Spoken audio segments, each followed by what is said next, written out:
ini memanggilmu kawan.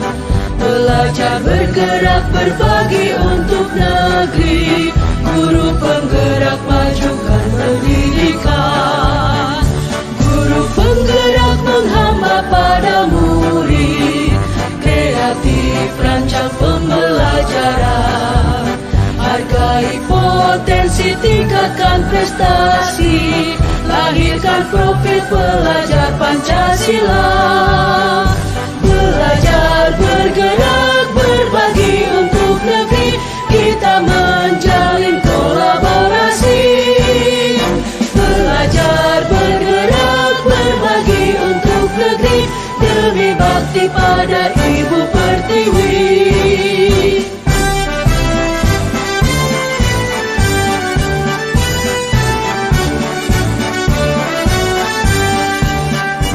Bulatkan tekad, kuatkan hati, negeri ini memanggilmu kawan.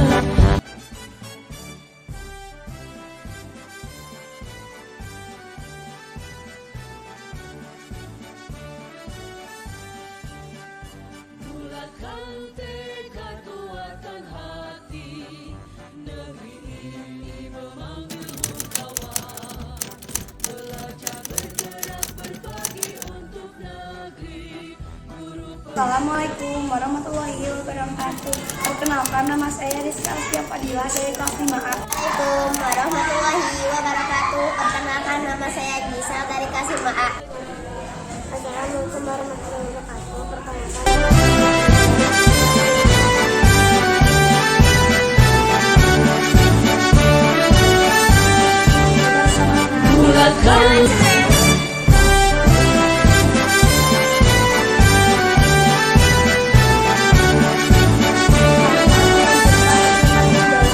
Bulatkan tekad, kuatkan hati, negeri ini memanggilmu kawan.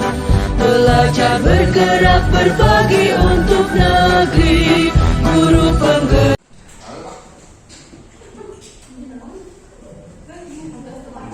Bismillahirrahmanirrahim. Assalamualaikum warahmatullahi wabarakatuh. Alhamdulillahirrahmanirrahim. Wassalatu wassalamu ala asrofil anbiya'i wal mursalin wa ala alihi wa sahbihi ajma'in. Yang kami hormati Bapak Kepala Sekolah yang mewakilinya, yang kami hormati Ibu Guru SDN 12 Cibadak beserta tenaga administrasi. Ya. Pertama-tama marilah kita panjatkan puji dan syukur kehadirat Allah Subhanahu wa taala yang mana pada kesempatan hari ini pada tanggal 3 Juni 2024 kita bisa berkumpul di dalam acara diseminasi tentang budaya positif. Salawat serta salam semoga terlimpah curahkan kepada baginda kita yakni Nabi besar Muhammad sallallahu alaihi wasallam. Kami ucapkan terima kasih kepada Bapak dan Ibu guru yang telah menyempatkan waktunya yaitu bisa menghadiri diseminasi modul 1.4 tentang budaya positif yang ini merupakan tugas modul 1.4 dari CGP atau calon guru penggerak Ibu Rima Maya Susanti. Nah, mari kita simak diseminasi yang akan dijelaskan oleh Ibu Rima. Mudah-mudahan bisa membawa dampak positif atau pengetahuan baru kepada kita semua. Kepada Ibu Rima Maya Susanti kami persilakan untuk memberikan penjelasannya. Silakan. Assalamualaikum warahmatullahi wabarakatuh. Terima kasih kepada Pak Yudi selaku moderator yang sudah memberikan waktu dan tempatnya kepada saya.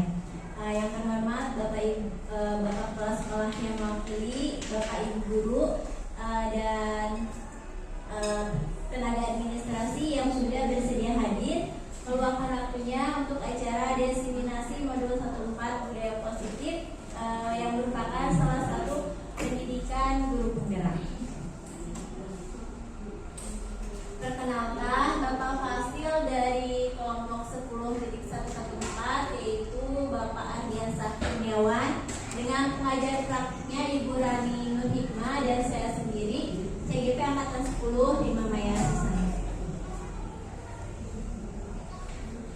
konsep budaya positif memiliki 6 pembelajaran, yaitu yang pertama perubahan paradigma belajar, yang kedua teori motivasi, hukuman, penghargaan, restitusi, yang ketiga keyakinan kelas, yang keempat kebutuhan dasar manusia dan dunia berkualitas, yang kelima restitusi sebagai 5 posisi kontrol, yang terakhir restitusi segitiga restitusi. Untuk materi pertama yaitu paradigma pendidikan, terdiri dari 2 konsep, yaitu disiplin positif dan nilai-nilai kebajikan universal. Sebelumnya, marilah kita lakukan kegiatan pemantik, yaitu cobalah buka. Silakan Anda berpasangan. Salah seorang mengepalkan salah satu tangannya. Dari pasangan itu siapa yang mengepalkan tangannya? Kemudian Anda bayangkan bahwa Anda menyimpan sesuatu yang sangat berharga di dalam kepalan tangan Anda. Anda perlu menjaga benda tersebut sekuat tenaga Anda, karena begitu pentingnya untuk kehidupan Anda. Itu yang pertama ya, satu orang menghafal. Yang satu orang lagi mencoba membujuk temannya untuk membuka kepalan tangan dengan bisa dengan membujuk, menghardik, mengintimidasi, memarahi, menggoda, menggelitik, bahkan menawari uang agar bersedia temannya membuka kepalan tangan. Mangga saya kasih waktu Bapak dan Ibu untuk berpasangan. Ya, siap. Ya, siap dan berpasangan. Saya mengepal. Membujuk. Ada yang membujuk. Ada yang mengepal. Diki berarti membujuk Pak Diki supaya membuka kepalan tangannya. Apakah semua dibuka, Pak? Kepala tangan. Boleh nggak ini dibuka? Boleh nggak tidak? Kenapa? Boleh. Dengan imbalan apa, Pak? Saya kasih burung. Dengan imbalan apa? Apakah ditambah ya? Oh, tambah.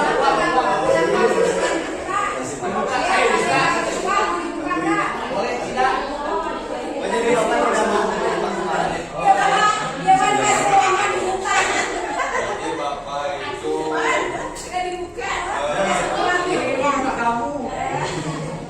jadi dirinya bagus. Dan sekalian Bapak dan Ibu. Ya, sudah ya Bapak dan Ibu. Sekarang coba mari kita jawab dari kegiatan tadi. Coba buka sekarang. Siapa yang membuka kepalan tangan? Ada yang membuka kepalan tangan? Bu. Oh iya. Bisa saya menjawab? Iya, mengapa Anda membuka kepalan tangan Anda? Dari pertanyaan di sana mah Apakah Anda membuka kepalan tangan Anda? dan saya tadi mempunyai 2 tangan yang satu dibuka dan yang satu tidak. Yang satu dibuka itu ada sifat atau perasaan ataupun sesuatu yang bisa diketahui oleh orang, dan yang satu lagi tertutup rapat, hanya diri pribadi atau privasi sendiri yang bisa membukanya atau tidak disebarkan kepada orang lain. Nah itu. Ya. Terima kasih Pak Yudi, bagus sekali jawabannya. Jadi Pak Yudi itu yang satu dibuka agar orang lain mengetahui apa isinya, sedangkan ditutup karena itu privasi buat Pak Yudi. Sekarang, mengapa Anda tetap menutup kepala tangan Anda? Siapa yang menutup? Pak Yudi, Pak Mangga. Ya, terima kasih atas kesempatannya, Bu Rima. Saya akan menjawabnya, mengapa Anda tetap menutup kepala tangan Anda? Karena saya tetap menutup kepala tangan saya meskipun teman saya membujuk dan melakukan segala upaya untuk membuka kepala tangan, tapi saya tetap mempertahankan apa yang saya genggam, karena saya menggenggam sesuatu yang sangat berharga dan itu tidak akan saya lepaskan. Terima kasih. Itu yang melamar saya. Asik. Terima kasih Bu Sipa. Jadi Bu Sipa itu tidak membuka kepala tangannya karena itu sangat berharga sekali buat Bu Sipa, ya. Pertanyaan yang ketiga, dalam kegiatan tadi membuka dan menutup, sesungguhnya siapa yang memegang kendali atau kontrol untuk membuka atau menutup kepala tangan? Ya boleh mengasih, silakan. Baik, terima kasih kepada Bu Rima. Izinkan saya untuk menjawab. kontrol penuh ada di tangan orang yang mengapakkan tangan, meskipun ada beberapa orang yang mencoba untuk mempengaruhi. Kembali lagi kepada orang tersebut, pilihan ada yang individu. Terima kasih Bu Novi, ya betul sekali ya. Dari kegiatan tadi membuka kepalan tangan itu, kita bisa mengetahui bahwa kontrol itu berada pada diri kita sendiri. Walaupun orang lain membujuk, mengintimidasi atau mengiming-imingi, tetapi ketika kita tidak mengizinkan orang lain membuka, tidak akan kita buka ya. Jadi kontrolnya ada pada diri sendiri. Kemudian teori kontrol ini dikemukakan oleh psikiater dan pendidik Dr. William Glasser dalam kontrol teori yang kemudian hari berkembang dan dinamakan case theory. Ini meluruskan beberapa miskonsepsi tentang makna kontrol. Jadi dalam makna kontrol ada beberapa miskonsepsi. Miskonsepsi tentang makna kontrol yang pertama, ilusi guru mengontrol murid. Jadi sebetulnya guru mengontrol murid itu ilusi karena siswa mengizinkan dirinya dikontrol oleh guru, bukan gurunya mengontrol siswa. Yang kedua, ilusi bahwa semua penguatan positif efektif dan bermanfaat, karena penguatan positif akan efektif dan bermanfaat jika dalam jangka waktu yang pendek. Kalau jangka waktu yang panjang itu akan menimbulkan ketergantungan. Ketiga, ilusi bahwa kritik dan membuat orang merasa bersalah dapat menguatkan karakter. Itu ilusi ya, karena sebetulnya dengan kita mengkritik atau membuat orang merasa bersalah itu akan menggiring pada individu gagal gitu. Kemudian ilusi bahwa orang dewasa memiliki hak untuk memaksa, karena anak sendiri yang memegang kendali, bukan kita bisa memaksa anak, tapi anak bersedia untuk dikontrol oleh kita.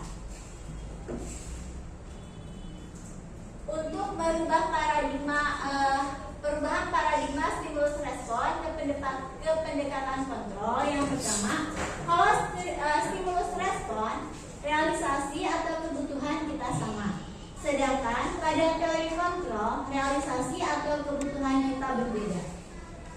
Pada stimulus respon semua orang melihat hal yang sama, sedangkan pada teori kontrol setiap orang memiliki gambaran berbeda. Pada stimulus respon kita mencoba mengubah orang agar berpandangan sama dengan kita, sedangkan pada teori kontrol kita berusaha memahami pandangan orang lain tentang dunia. Pada stimulus respon perilaku buruk dilihat sebagai suatu kesalahan, sedangkan pada teori kontrol semua perilaku memiliki tujuan. Pada stimulus respon orang lain bisa mengontrol kita, tetapi pada teori kontrol hanya Anda yang bisa mengontrol diri Anda. Jadi kita sendiri yang bisa mengontrol diri kita. Saya pada stimulus respon saya bisa mengontrol orang lain. Pada teori kontrol Anda tidak bisa mengontrol orang lain. Kemudian pada stimulus respon pemaksaan ada pada saat rujukan gagal, sedangkan pada teori kontrol kolaborasi dan konsensus menciptakan pilihan-pilihan baru. Kemudian terakhir perubahan paradigmanya, pada stimulus respon itu model berpikirnya menang kalah, tapi pada teori kontrol model berpikirnya menang. Ini adalah merubah paradigma dari stimulus respon ke pendekatan kontrol. Sekarang ada lagi pertanyaannya. Ketika mendengar kata disiplin, apa yang terlintas di pikiran Anda? Ya, silakan Bu Novi. Baik, terima kasih Bima. Saya akan menjawab. Disiplin itu kontrol diri untuk memilih lakukan hal yang ingin dilakukan. Ya. Terima kasih Bu Novi, bagus sekali ya. Tadi kata Bu Novi itu disiplin itu adalah kontrol diri untuk orang tersebut melakukan sesuatu. Ada lagi yang lain? Ya, silakan Bu Yuyu. Terima kasih Bu Nima. Ketika mendengar kata disiplin, apa yang terlintas di pikiran Anda? Disiplin itu patuh terhadap aturan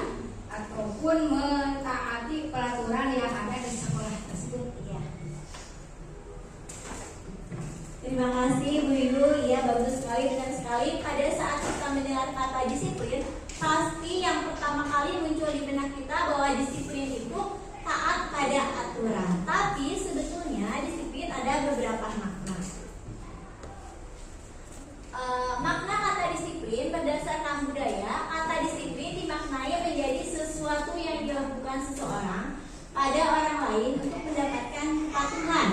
Sedangkan Ki Hajar Dewantara itu memaknai kata disiplin. Disiplin yang dimaksud adalah disiplin diri yang memiliki motivasi internal. Ini seperti tadi menurut pendapat Bu Novi ya. Jadi disiplin itu kontrol diri, disiplin diri. Sedangkan untuk yang budaya, makna budaya itu tadi sesuai dengan pendapat Bu Yuyu bahwa disiplin itu sesuatu yang untuk mendapatkan kepatuhan, menaati peraturan. Sedangkan menurut Diana Gosen dalam bukunya Lectures in School Discipline, disiplin itu berasal dari bahasa Latin disiplin yang artinya belajar. Ini adalah beberapa makna kata disiplin. Sekarang kita masuk ke nilai-nilai kebajikan. Nilai-nilai kebajikan adalah nilai-nilai yang dipercayai, nilai-nilai yang tidak memandang ras, agama, maupun latar belakang. Beberapa organisasi mengeluarkan nilai-nilai kebajikan yang bisa kita yakini. Yang pertama adalah profil pelajar Pancasila. Nilai-nilai kebajikan profil pelajar Pancasila merupakan tujuan. Jadi tujuan dari pendidikan bahwa setelah anak sekolah menghasilkan lulusan yang memiliki profil pelajar Pancasila. Profil pelajar Pancasila terdiri dari beriman bertakwa kepada Tuhan Yang Maha Esa dan berakhlak mulia, mandiri, bernalar kritis, berkebinekaan global, bergotong royong dan kreatif. Itu profil pelajar Pancasila. Sedangkan nilai-nilai kebajikan menurut Ibo Primariers Program atau PAP, nilai kebajikannya terdiri dari toleransi, rasa hormat, integritas, mandiri, menghargai, antusias, empati, keingintahuan, kreativitas, kerjasama, percaya diri, dan komitmen. Sedangkan menurut The Seven Essential Factor itu terdiri dari empati, curah hati, kontrol diri, rasa hormat, kebaikan, toleransi, dan keadilan. Kemudian 9 pilar karakter, yaitu cinta Tuhan dan segenap ciptaannya, kemandirian dan tanggung jawab, kejujuran atau amanah, diplomatis, hormat dan santun, dermawan, suka menolong dan gotong royong, percaya diri, kreatif dan pekerja keras, kepemimpinan dan keadilan, baik dan rendah hati, toleransi, kedamaian dan kesantunan. Nilai-nilai kebajikan yang dikeluarkan sebagai petunjuk hidup dan keterampilan hidup. Keterampilan hidup terdiri dari dapat dipercaya, lurus hati, pendengar yang aktif, tidak merendahkan orang lain, memberikan yang terbaik dari diri, petunjuk hidup, peduli, penalaran, bekerja sama, keberanian, keingintahuan, usaha, kelulusan atau fleksibilitas, berorganisasi, kesabaran, keteguhan hati, kehormatan, memiliki rasa humor, berinisiatif, integritas, pemecahan masalah, berpengetahuan, tanggung jawab, dan persahabatan. Nilai-nilai kebajikan dari The Virtual Project, yaitu proyek nilai-nilai kebajikan, terdiri dari peduli, keterus-terangan, kebersihan, komitmen, belas kasih, percaya diri, bertujuan, tenggang rasa, gotong royong, rajin, keberanian, kesantunan, kreatif, semangat, kedermawanan, kejujuran, dermawan, harga diri, rendah hati, integritas, kebahagiaan, keadilan, baik hati, kesetiaan, berprinsip, bersahaja, keteraturan, kedamaian, keteguhan hati. Kemudian rasa hormat, tanggung jawab, pengabdian, bijaksana, bersyukur, toleransi, percaya, lurus hati, ketegasan, dan pengertian. Ternyata begitu banyak sekali nilai-nilai kebajikan yang dapat kita tanamkan kepada siswa kita, ya, kepada murid kita. Selanjutnya, teori motivasi, hukuman, dan penghargaan atau restitusi. Motivasi manusia itu Menurut Diana Gosen dalam bukunya Reproduksi 10 Disiplin, teori motivasi ada 3. Yang pertama, untuk menghindari ketidaknyamanan atau hukuman. Motivasi ini adalah motivasi yang paling rendah. Orang yang memiliki motivasi ini tidak akan bertanya, apa yang akan terjadi apabila saya tidak melakukannya. Kemudian, motivasi yang kedua yaitu untuk mendapatkan imbalan atau penghargaan dari orang lain. Motivasi ini setingkat lebih tinggi dari motivasi yang pertama. Orang yang memiliki motivasi ini akan bertanya, apa yang akan saya dapatkan apabila saya melakukannya. Dan motivasi yang paling tinggi yaitu motivasi untuk menjadi orang yang mereka inginkan dan menghargai diri sendiri dengan nilai yang mereka percaya. Orang dengan motivasi ini akan bertanya, akan menjadi orang seperti apa apabila saya melakukannya, ya. Akan menjadi orang seperti apa apabila saya melakukannya. Ini adalah motivasi manusia, ternyata ada 3. Sekarang pertanyaannya, menurut Anda dari ketiga jenis motivasi tadi, motivasi manakah yang saat ini paling banyak mendasari perilaku murid-murid Anda di sekolah? Ya, Mangga tadi. Ya, terima kasih Bu Rima. Menurut saya, motivasi yang paling mendasari perilaku murid di sekolah menghindari ketidaknyamanan atau dari hukuman, Bu. Pada dasarnya murid sudah berusaha untuk menghindari hukuman sehingga dapat berperilaku sesuai aturan. Nah, untuk mendapat penghargaan dari guru berupa pujian, jadi masih sangat sedikit murid yang berperilaku karena kesadaran untuk menghargai dirinya sendiri. Terima kasih. Ya, terima kasih Pak Diki, bagus sekali. Tadi kata Pak Diki bahwa motivasi yang ada di sekolah yang ada di sekolah itu adalah motivasi untuk menghindari ketidaknyamanan atau hukuman. Ada lagi yang lain? Ya, Mangga ya. Ya, terima kasih Bu Rima atas kesempatannya. Saya akan mencoba menjawab dari pertanyaan yang disampaikan oleh Bu Rima. Yaitu diantaranya jawabannya motivasi yang masih banyak mendasari murid di sekolah adalah mereka mengharapkan reward Bu atau penghargaan meskipun hanya berupa pujian, karena memang sudah menjadi kebutuhan anak usia dini yang membutuhkan pengakuan bahwa mereka hebat ketika sudah bisa melakukan hal-hal positif. Dan tentu saja saya sebagai guru pun selalu melakukan pembiasaan memberikan reward meskipun hanya sebatas pujian. Terima kasih Bu Rima. Terima kasih Pak Puja. Tadi kalau kata Pak Puja bahwa anak itu motivasi di sekolahnya itu karena ingin mendapatkan reward. Betul sekali ya Bapak dan Ibu, bahwa motivasi yang banyak yang mendasari perilaku murid-murid di sekolah kita itu kebanyakan untuk menghindari hukuman dan untuk mendapatkan reward. Motivasi untuk berdasarkan kemauannya itu masih sedikit sekali, bisa gitu. Kemudian kita masuk ke hukuman, konsekuensi, dan restitusi. Hukuman itu bersifat tidak terencana atau tiba-tiba.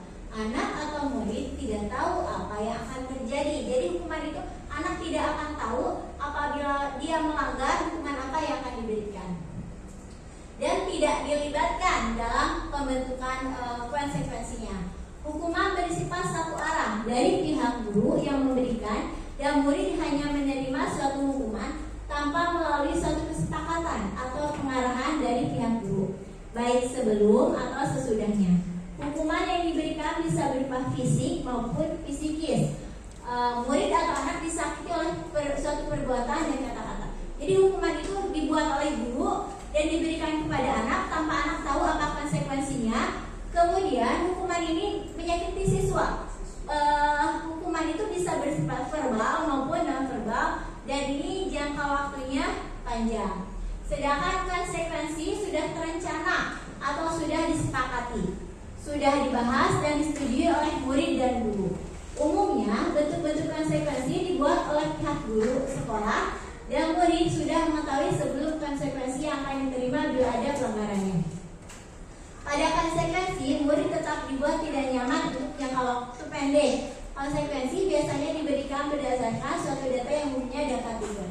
Jadi kalau konsekuensi itu si anak mengetahui apabila dia melanggar sesuatu, dia akan mendapat konsekuensi seperti apa. Karena itu dibuat oleh pihak sekolah, tapi anak mengetahui konsekuensinya. Dan ketidaknyamanannya itu dalam jangka waktu yang pendek. Kalau hukuman itu ketidaknyamanan dalam jangka waktu yang panjang, kalau konsekuensi dalam jangka yang pendek.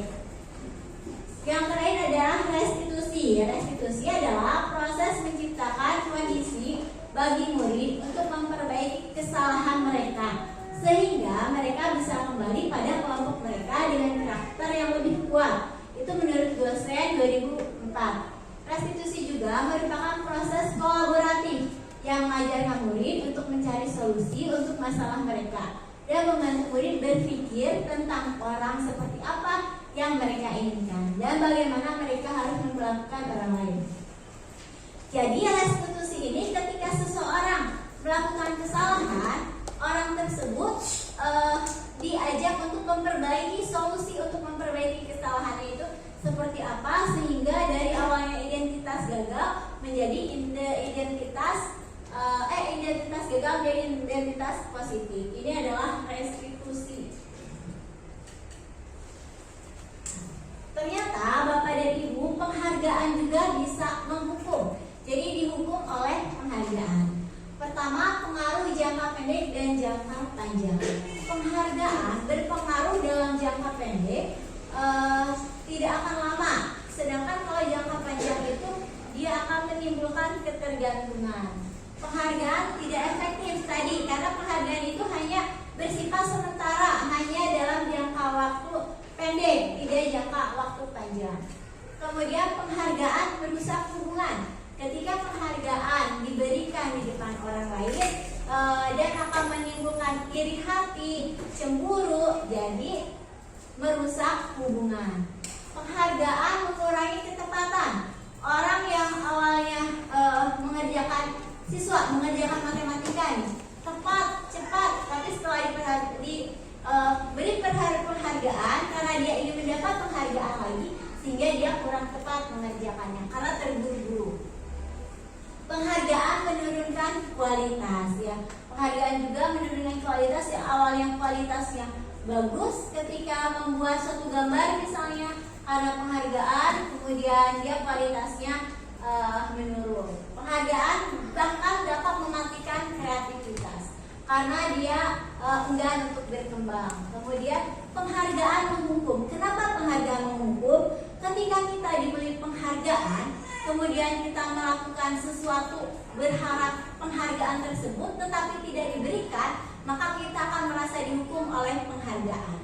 Atau ketika seseorang yang ranking 1 mendapat penghargaan, nah yang ranking 2 itu merasa dihukum. Kemudian memotivasi dari dalam diri atau intrinsik. Jadi penghargaan itu akan mengurangi motivasi dalam diri kita. Ini dihukum oleh penghargaan. Sekarang restitusi. Restitusi membantu murid menjadi lebih memiliki tujuan, disiplin positif, dan memulihkan dirinya setelah berbuat salah. Penekanannya bukan pada bagaimana berperilaku untuk menyenangkan orang lain atau menghindari ketidaknyamanan, namun tujuannya adalah menjadi orang yang menghargai nilai-nilai kebajikan yang mereka percaya. Melalui restitusi, ketika murid berbuat salah, guru akan menanggapi dengan cara yang memungkinkan murid untuk membuat evaluasi internal tentang apa yang dapat mereka lakukan untuk memperbaiki kesalahan mereka dan mendapatkan kembali harga dirinya. Restitusi menguntungkan korban, tapi juga menguntungkan orang yang telah berbuat salah. Ini sesuai dengan prinsip dari teori kontrol yang berkuasa tentang solusi menang-menang. Jadi restitusi ini untuk orang yang sudah berbuat salah, kemudian diajak untuk memperbaiki kesalahannya, sehingga mengembalikan harga dirinya. Ketika dia kembali ke kelompoknya, dia akan berada dalam dia akan menjadi individu yang awalnya individu gagal menjadi individu yang positif.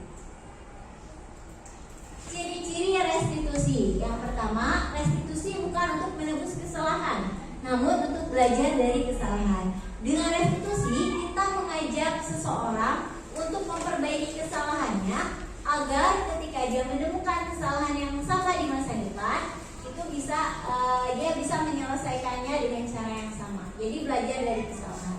Restitusi memperbaiki hubungan. Ketika kita anak berbuat salah, kemudian kita hukum, bisa jadi si anak membenci kita. Tetapi dengan restitusi kita tidak memberi hukuman kepada anak, tetapi jadi hubungan si guru dengan siswanya itu baik. Kemudian restitusi adalah tawaran, bukan paksaan. Jadi tidak ada unsur pemaksaan pada restitusi. Restitusi menuntut untuk melihat ke dalam diri. Restitusi mencari kebutuhan dasar yang mendasari tindakan. Restitusi diri adalah cara yang paling baik. Kemudian restitusi fokus pada karakter, bukan tindakan. Restitusi menguatkan. Restitusi fokus pada solusi. Dan restitusi mengembalikan murid yang berbuat salah pada kelompoknya. Sekarang keyakinan kelas. Sebelum ke keyakinan kelas, saya explaining dulu. Namanya dua kata. Nah, jadi menyambung dua kata. Misalnya gula manis, berarti akhirnya manis kan? Kayudi. Manis jambu. Nah, Badiki. Jambu air. Popon. Berarti air laut misalnya itu ya. Oke, siap. Bersambung. Terima. Mulai dari saya. Mantan terindah. Indah mantan. Dibalik. Oke,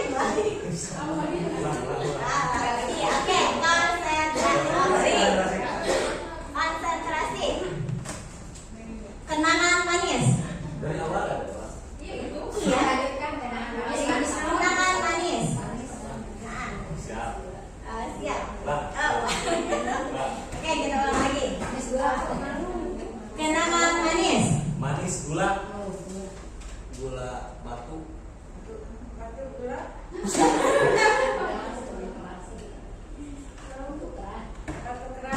Keras hati. Hati hancur. Hancur lebur. Gimana rasanya? Lebur berantakan. Lebur. Oh, lebur punah. Punah hatiku. Hati hancur. Hatiku.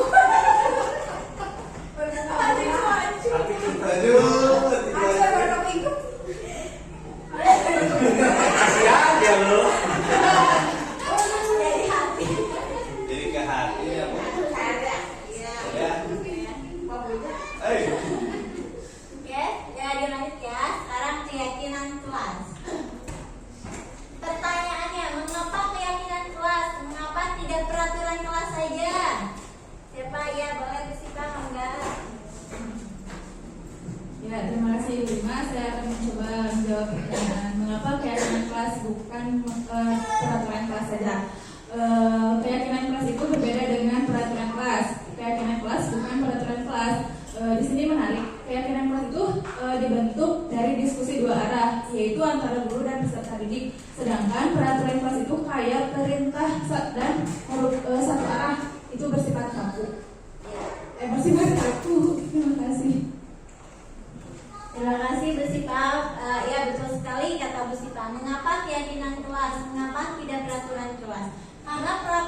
Karena keyakinan kelas itu dibuat bersama-sama antara guru dan siswa, sehingga siswa merasa memiliki terhadap keyakinan kelas tersebut. Sedangkan peraturan kelas itu hanya dibuat oleh guru saja. Jadi siswa tidak dilibatkan dalam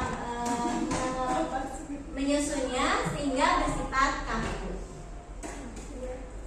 Sekarang pembentukan keyakinan sekolah atau kelas. Keyakinan kelas bersifat lebih abstrak daripada peraturan yang lebih rinci dan konkret.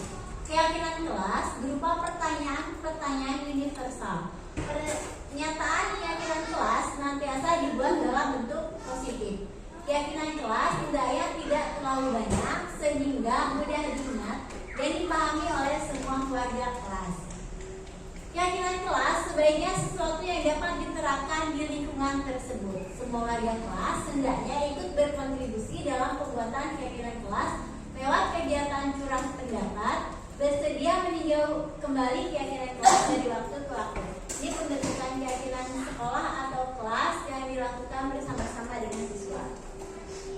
Ini foto kegiatan ketika saya melaksanakan atau menyusun keyakinan kelas. Yang pertama, anak diminta untuk menuliskan ingin seperti apa kelas kita, keyakinan kelas kita yang ingin digunakan seperti apa. Setelah anak menulis, kemudian ditempel, saya membaca satu-satu untuk melihat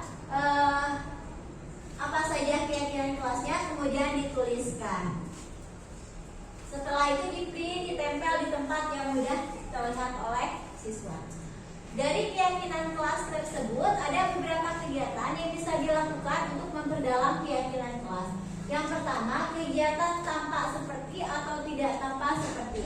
Kegiatan tampak seperti atau tidak tampak seperti ini, jadi anak-anak diajak untuk menyusun ingin sikap yang terlihat di kelas itu seperti apa dan yang tidak terlihat apa saja. Contohnya rasa hormat. Untuk keyakinan kelas hormat, jadi anak itu tanpa terlihat menyapa teman atau guru setiap hari. Sedangkan tidak terlihatnya tak acuh kepada teman dan guru. Kemudian keyakinan kelas bekerja, tampak sepertinya menanyakan tugas, menyerahkan tugas tepat waktu, itu tampak seperti. Kemudian tidak tampak sepertinya tugas tidak diberikan. Rasa diterima dan dimiliki itu melibatkan semua anggota kelompok. Kalau tidak tampak sepertinya mengucilkan salah satu teman kita. Ya, jadi tampak seperti itu yang harus dikerjakan, yang tidak tampak seperti itu jangan dikerjakan. Ini foto kegiatannya. Saya minta siswa untuk menuliskan ingin tampak seperti apa di kelas kita kegiatannya. Sama di-print, ditempel di tempat yang sudah dilihat. Kemudian kegiatan yang kedua yaitu kegiatan tampak seperti tabel Y. Pada kegiatan tampak seperti tabel Y, kita menyusun di kelas itu anak-anak ingin mendengar apa saja kalimat yang sering diucapkan anak. Kemudian terlihat perbuatan apa saja yang terlihat oleh anak dan anak ingin diharapkan berperilaku seperti apa. Contohnya terdengarnya, yuk saya bantu. Nah, itu menjadi suatu kebiasaan kata-kata yang terdengar di kelas. Kemudian terlihatnya mendengarkan dengan sesama, senantiasa berbuat baik. Sedangkan berperilaku, jadi anak-anak ingin berperilaku seperti apa? Misalnya tersenyum ramah, memberikan salam hormat, bisa berjabat tangan, atau meletakkan tangan di dada dan saling. Jadi kegiatan memperdalam keyakinan kelas. Ini foto kegiatannya ketika saya mencoba menerapkan di kelas. Kemudian kegiatan tugas saya dan tugas kamu.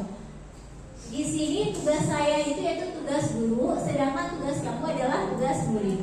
Anak diminta, siswa diminta untuk menguraikan tugas guru apa saja, tugas siswa apa saja. Kemudian yang bukan tugas guru apa, yang bukan tugas siswa apa.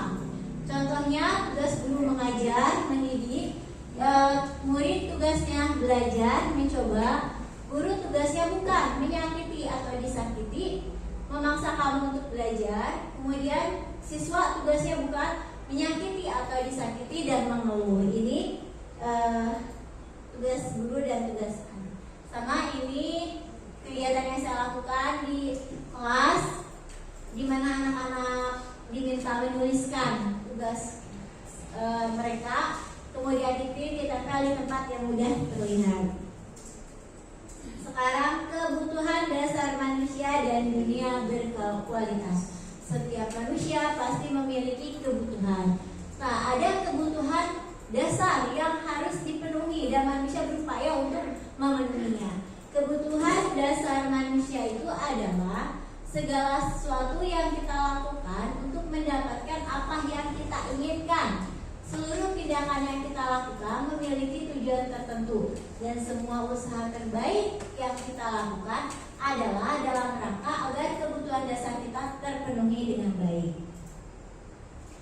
Kebutuhan dasar manusia ada 5. Yang pertama bertahan hidup. Ini kebutuhan paling dasar ya, survival, yaitu kesehatan, rumah, makanan, dan kebutuhan biologis. Ini harus dipenuhi. Kemudian kasih sayang dan rasa diterima, love and belonging ya. Hubungan dan koneksi sosial, memberi dan menerima kasih sayang, bagian dari suatu kelompok, itu merupakan kebutuhan dasar, bagian dari suatu kelompok juga. Tetap terhubung dengan orang lain. Kemudian penguasaan, power, mencapai sesuatu, menjadi kompeten, menjadi terampil, diakui atas prestasi dan keterampilan didengarkan dan memiliki rasa harga diri. Kemudian kebebasan atau freedom, kemandirian, otonomi, memiliki pilihan dan mampu mengendalikan arah hidup seseorang, itu kebebasan. Kesenangan, itu kesenangan bermain dan tertawa. Sekarang dunia berkualitas. Dunia berkualitas Anda adalah tempat khusus dalam pikiran Anda, tempat Anda menyimpan gambaran representasi dari semua yang Anda inginkan. Bisa berisi orang-orang, hal-hal, dan apa saja yang terbaik dalam hidup Anda dan membuat Anda merasa bahagia dan terpenuhi kebutuhan dasar Anda. Untuk masuk ke dunia berkualitas, syaratnya adalah bahwa sesuatu itu harus terasa sangat baik bagi Anda dan memenuhi setidaknya 1 atau lebih kebutuhan dasar Anda. Sekarang restitusi 5 posisi kontrol. Seorang guru memiliki 5 posisi kontrol dalam berperilaku terhadap muridnya. Yang pertama sebagai penghukum. Sebagai penghukum itu nada suara tinggi, bahasa tubuhnya mata melotot, dan jari-jari menunjuk serta menghardi. Kemudian membuat merasa bersalah, nada suara memelas, haus, sedih, bahasa tubuh merapat pada anak dan lesu. Posisi teman, nada suara ramah, akrab dan bercanda, bahasa tubuh merapat pada murid, mata dan senyum jenaka. Kemudian pemantau, ada suara datar, bahasa tubuh yang formal. Dan terakhir yaitu manajer, ada suara tulus, bahasa tubuh tidak kaku, mendekat ke murid. Penghukum dan pembuat merasa bersalah ini menggiring anak pada identitas gagal. Sedangkan teman, pemantau dan manajer itu pada identitas yang positif. Jadi diusahakan kita tidak menggunakan posisi penghukum seperti itu. Baik, akan saya coba praktekkan ya Bapak dan Ibu sebagai posisi penghukum. Sama Pak Diki. Pak Diki sebagai siswanya dan saya sebagai gurunya.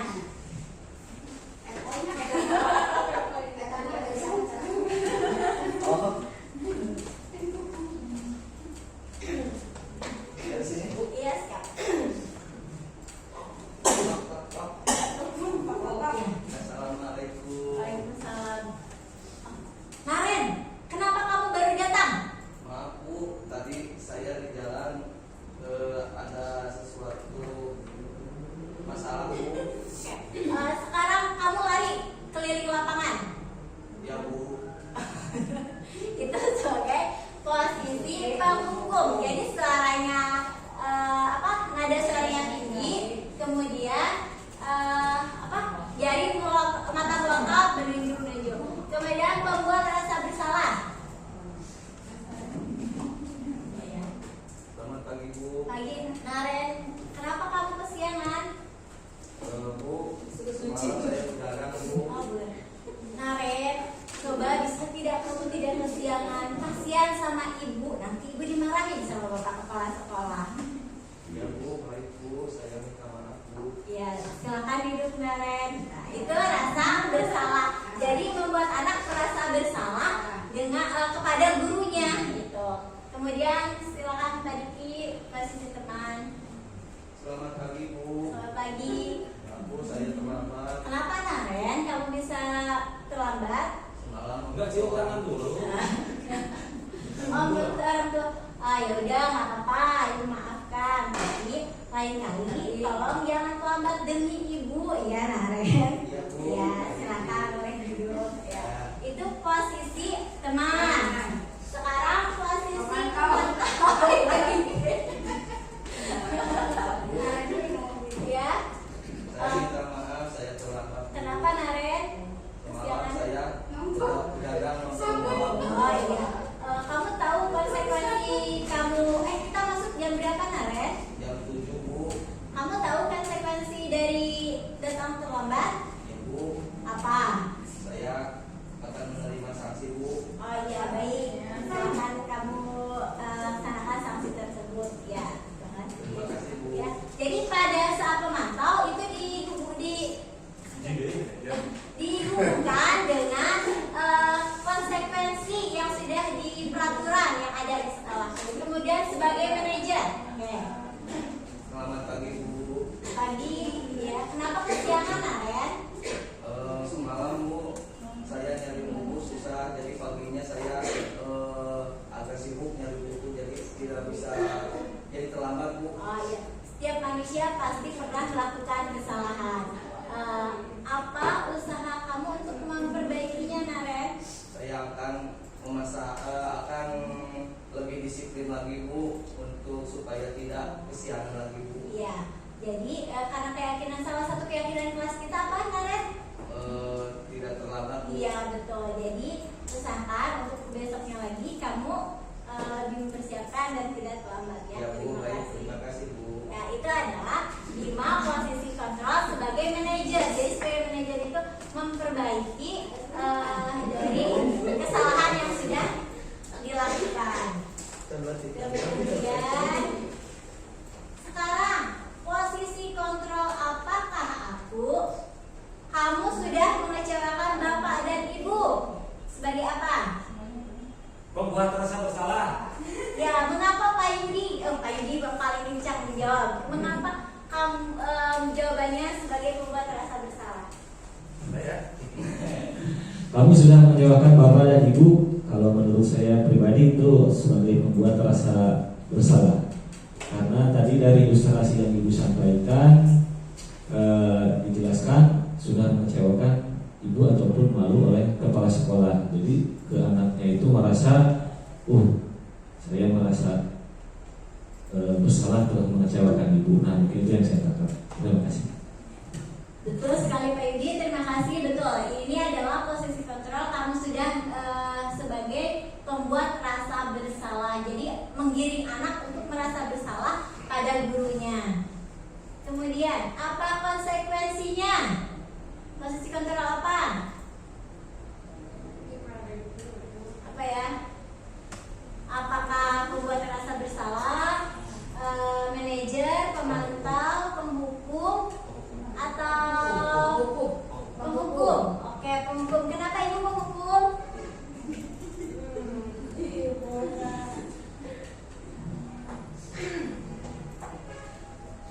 Karena menurut saya, karena anak tersebut tidak selalu mematuhi aturannya, jadi kami melakukan hukuman, terpaksa kami melakukan hukuman terhadap anak tersebut. Terima kasih Ibu. Ya, ini apa konsekuensinya? Ini sebetulnya sebagai pemantau ya, karena menanyakan konsekuensi dari peraturan yang dia langgar. Terima kasih Ibu. Kemudian apa rencanamu untuk menyelesaikan masalah ini? Penghukum, pembuat rasa bersalah, manajer, teman, atau sebagai penghukum? Sebagai apa ya? Apa rencanamu untuk menyelesaikan masalah ini? Siapa? Manajer Bu. Manajer, boleh. Tadi kenapa sebagai manajer? Kenapa karena manajer? Karena ada keinginan dari siswa tersebut untuk menyelesaikan atau memperbaharui dirinya sendiri untuk menjadi lebih baik. Oh, iya. Terima kasih Mbak Diki, betul ya. Ini adalah posisi manajer karena anak digiring untuk menyelesaikan masalahnya ketika berbuat kesalahan. Sekarang lakukan untuk bapak atau ibu. Ini posisi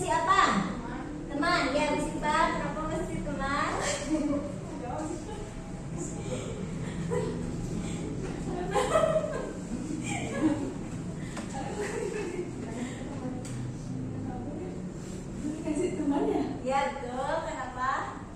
Karena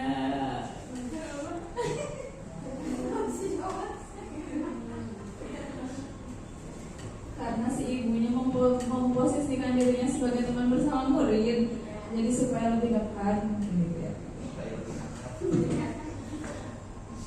Ya, terima kasih Bu Sipa. Betul, ini adalah posisi kontrol sebagai teman karena mengirim siswa untuk melakukan sesuatu demi gurunya, gitu ya. Jadi guru itu sebagai posisinya teman. Kemudian, kamu tidak pernah mendapatkan nilai jika tidak mengerjakan tugas. Sebagai apa? Ada yang bisa? Penghukum. Ya, kenapa penghukum? Siapa? Kenapa saya penghukum?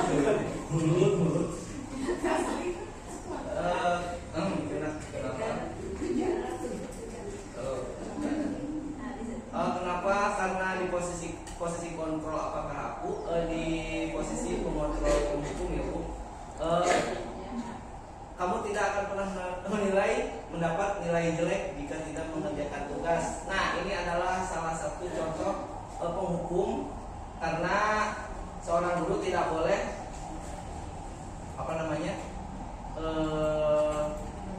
menghardik atau memvonis anak itu seperti itu Bu, mungkin ya. Ya, terima kasih Pak Diki, betul sekali ini adalah posisi menghukum, karena tadi kata Pak Diki tidak boleh menghardik. Selain itu, kamu tidak pernah mendapat nilai jika tidak mengerjakan tugas. Itu berupa ancaman juga ya kepada siswa bahwa dia tidak akan mendapatkan nilai jika tidak mengerjakan tugas. Sekarang materi yang terakhir yaitu segitiga restitusi. Segitiga restitusi adalah suatu proses dialog yang dijalankan oleh guru atau orang tua agar dapat menghasilkan murid yang mandiri dan bertanggung jawab. Segitiga restitusi ini memiliki 3 langkah. Yang pertama, menanyakan keyakinan. Yang kedua, menstabilkan identitas. Yang ketiga, validasi tindakan yang salah. Pada tahap menstabilkan identitas itu berdasarkan prinsip membuat kesalahan adalah bagian dari proses pembelajaran. Jadi membuat kesalahan itu tidak apa-apa, karena membuat kesalahan itu adalah suatu proses pembelajaran. Kemudian berperan menggeser identitas murid dari identitas gagal ke identitas sukses. Kemudian jangan mengkritik murid yang sedang mengalami identitas gagal. Pada menstabilkan identitas itu, ajukan pertanyaan-pertanyaannya seperti membuat kesalahan sesuatu yang wajar. Manusia tidak ada yang sempurna. Kita bisa memperbaiki masalah ini. Saya tidak menanyakan kesalahannya, tapi fokus memperbaiki masalah. Itu pertanyaan ketika kita menerapkan segitiga restitusi pada tahap menstabilkan identitas. Yang kedua, validasi tindakan yang salah. Validasi tindakan yang salah itu berdasarkan prinsip setiap perilaku berupaya memenuhi suatu kebutuhan tertentu. Guru akan bergeser dari pemikiran stimulus respon menjadi proaktif. Kemudian mengenali dan mengakui kebutuhan murid ini dapat memperbaiki hubungan dengan murid. Pernyataan atau pertanyaan disampaikan dengan nada suara tidak menghakimi maupun memojokkan. Pada tahap validasi tindakan yang salah, guru bisa mengajukan pertanyaan. Kamu bisa saja bertindak lebih gegabah lagi dari ini. Kamu bukan melakukannya tanpa suatu alasan tertentu. Kamu melakukannya karena mempertahankan sesuatu yang penting bagimu. Mungkin kamu bisa mempelajari suatu perilaku baru yang lebih efektif. Bersediakah kamu mempelajarinya? Ini tahapan yang kedua dari segitiga restitusi. Kemudian tahapan terakhir dari segitiga restitusi yaitu menanyakan keyakinan. Menanyakan keyakinan ini murid akan diberi pertanyaan-pertanyaan bermakna untuk memunculkan motivasi secara intrinsik. Mampu mengaitkan keyakinan dengan tindakan yang salah. Tahapan pada menanyakan keyakinan, guru bisa mengajukan pertanyaan sebagai keluarga atau kelas, apa yang kita yakini? Nilai-nilai apa yang telah disepakati? Seperti apa gambaran sebuah kelas yang ideal bagi kamu? Ya, ini adalah segitiga restitusi. Sekali lagi Pak Diki, kita praktekkan. Silakan.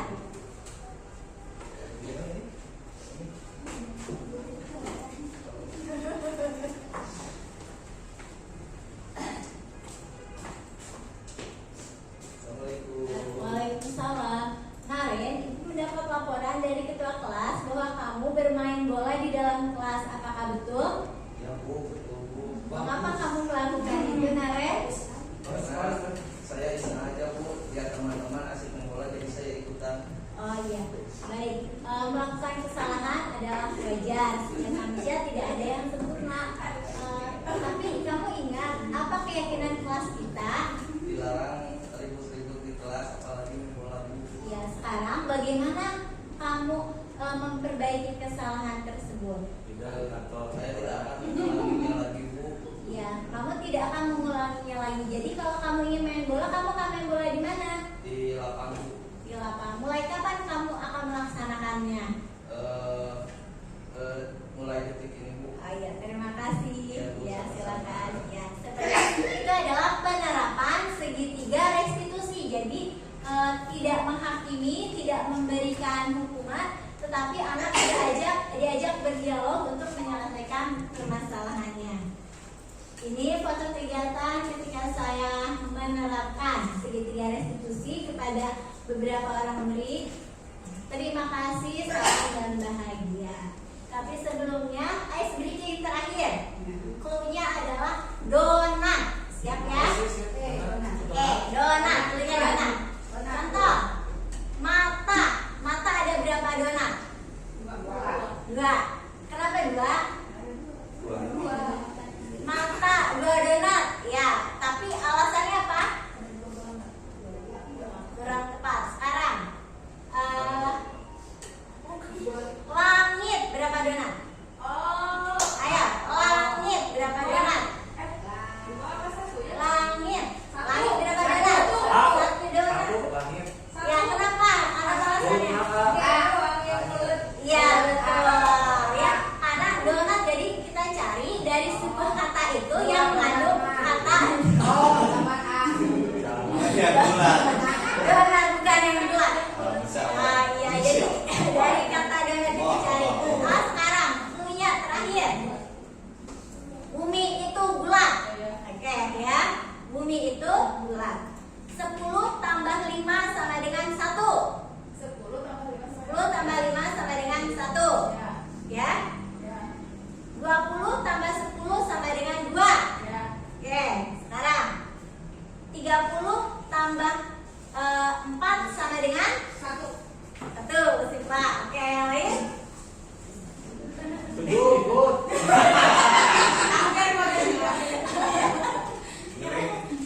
Oke, Sipa. Tapi Sipa baru Sipa belum ketemu. Ingat, punya bumi itu bulat.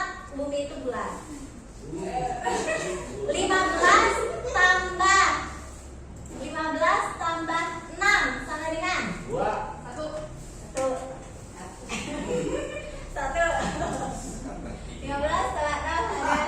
Jadi tapelnya jauh. Canopi. 20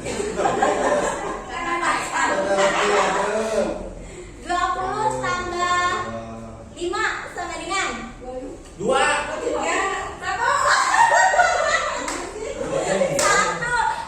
tambah 5 sama dengan 1. Jadi bedanya kita dari angka tersebut kita hitung yang bulatannya 10 tambah 5 karena yang bulatannya ada angka 0 saja, berarti 10 tambah 5 adalah 1. Ya, demikian kuncinya bumi itu bulat ya. Ya, terima kasih ya. Demikian yang bisa dapat saya sampaikan. Untuk acara selanjutnya saya serahkan kembali kepada moderator.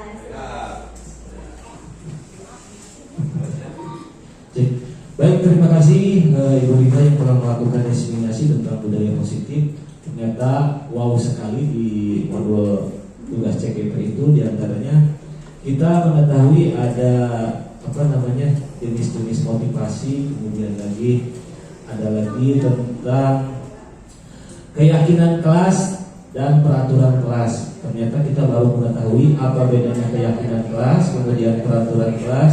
Selanjutnya tadi dijelaskan juga ada 5 kebutuhan dasar manusia. Di antaranya ada kebutuhan bertahan hidup, kemudian kasih sayang, penguasaan, kebebasan, dan kesenangan. Selanjutnya dengan kegiatan sehari-hari kita juga tadi dijelaskan bahwa ada 5 posisi kontrol kita sebagai tenaga pendidik. Di antaranya yang pertama ada posisi kontrol sebagai penghukum, pembuat rasa bersalah, teman, pemantau, dan manajer. Selanjutnya tadi ditutup dengan materi yang terakhir yaitu tentang segitiga restitusi, bahwa di dalam segitiga restitusi itu ada 3 langkah. Yang pertama itu menstabilkan, menanyakan keyakinan, dan satu lagi itu adalah yang menanyakan keyakinan, menstabilkan identitas, memvalidasi dulu, kemudian menanyakan keyakinan, menstabilkan dan menanyakan keyakinan yang sudah dipraktekkan tadi oleh Ibu Rima di depan. Nah, sebelum saya tutup, Bapak dan Ibu, apakah ada yang ditanyakan tentang materi barusan dari yang disampaikan oleh Bu Rima? Ada, Pak. Silakan. Lanjut saja. Siap. Mohon izin Bu Rima untuk mengajukan pertanyaan. Di sini Bu, mengait dalam materi yang tadi, kaitannya dengan materi yang tadi Bu Rima sampaikan. Pertanyaannya, bagaimana cara menangani siswa yang berulang kali melanggar aturan meskipun sudah diterapkan disiplin positif? Terima kasih Bu Rima. Ya, baik, terima kasih Pak Puja atas pertanyaan barusan, bagaimana cara mengatasi siswa yang berulang kali melanggar aturan meskipun sudah diterapkan segitiga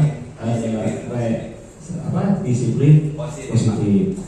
Nah, menyikapi pertanyaan barusan, mungkin kita sama-sama di sini juga akan berbagi pengalaman. Kebetulan di kelas 6 juga ada seorang siswa, kalau di depan gurunya itu iya, tapi di belakangnya itu tidak begitu. Mungkin kami karena Bu Rima sudah mendalami berbagi ilmunya atau dipelajari di pengalaman CGP-nya, barangkali bisa memberikan solusi ataupun berbagi pengalaman. Pada Ibu Rima kami persilakan. Terima kasih Pak Yugi, terima kasih Pak Puja untuk pertanyaannya. Untuk menghadapi siswa yang berulang kali melakukan kesalahan walaupun sudah diterapkan disiplin positif, menurut saya langkah yang bisa dilakukan yaitu pertama, mencari dulu akar permasalahannya. Jadi mengapa si siswa tersebut melakukan kesalahan berulang kali, gitu ya. Jadi dicari akar permasalahannya. Setelah diketahui akar permasalahannya, kemudian melakukan pendekatan individu dengan siswa tersebut dengan melakukan komunikasi yang positif, komunikasi yang terbuka, sehingga siswa tersebut bisa menceritakan masalahnya, keluhannya, sehingga dia melakukan kesalahan. Kemudian setelah itu berkolaborasi dengan orang tua untuk menanyakan bagaimana perilaku anak di rumah, apakah ada masalah di rumah, sehingga dia bawa ke sekolah, kemudian bersama-sama dengan orang tua untuk menyelesaikan masalah tersebut. Ya, demikian yang dapat saya jawab. Apakah ada yang mau menambahkan, Bapak dan Ibu? Tidak ada. Cukup. Baik, jadi kalau saya tambahkan barusan yang dipaparkan oleh Bu Rima, mungkin kalau dikaitkan dengan 5 kebutuhan dasar manusia, kita bisa menerapkan segitiga restitusi dan menanyakan 5 kebutuhan dasar manusia atau identifikasi itu si anak itu apa seperti itu. Apakah dia butuhnya dari bertahan hidup, kasih sayang yang kurang, atau penguasaan, ataupun kebebasan atau kesenangan. Nah, anak bisa kita tanya di mana sih anak tersebut bisa sampai seperti itu. Kadang biasanya menurut pengalaman pribadi anak seperti itu karena kekurangan kasih sayang atau yang tinggal di keluarga lain, tidak sama ibunya. Mungkin itu bisa ditanyakan atau langkah selanjutnya. Baik, apakah cukup Pak? Cukup. Ada yang bertanya lagi? Kalau tidak ada, terima kasih kami sampaikan kepada Ibu Rima yang telah berbagi praktik baik. Ya, mohon maaf jika tidak maksimal. Ya. Kemudian lagi dari kami dicukupkan sampai di sini. Mudah-mudahan materi ini sangat bermanfaat untuk kita semua. Sebelum ditutup, kami mohon kepada Bapak Ustadz Soleh Harabli untuk memimpin doanya supaya bisa bermanfaat bagi kita semua. Ya, dari kami dicukupkan sekian. Wassalamualaikum warahmatullahi wabarakatuh.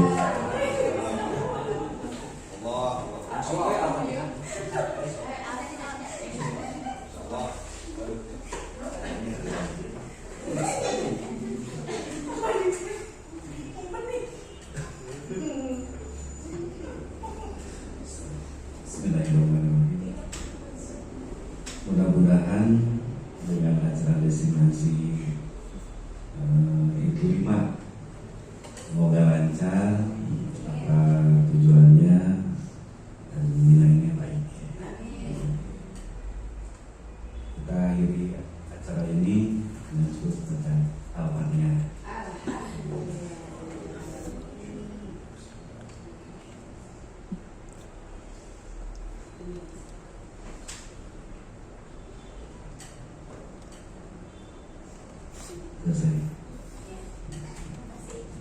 Terima kasih Pak Devi yang telah memimpin doanya.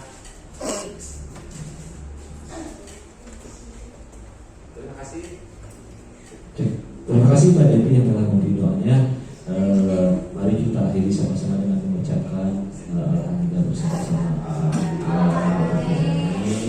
Kurang dan lebihnya kami mohon maaf. Wabillahi taufiq wal hidayah. Wassalamualaikum warahmatullahi wabarakatuh.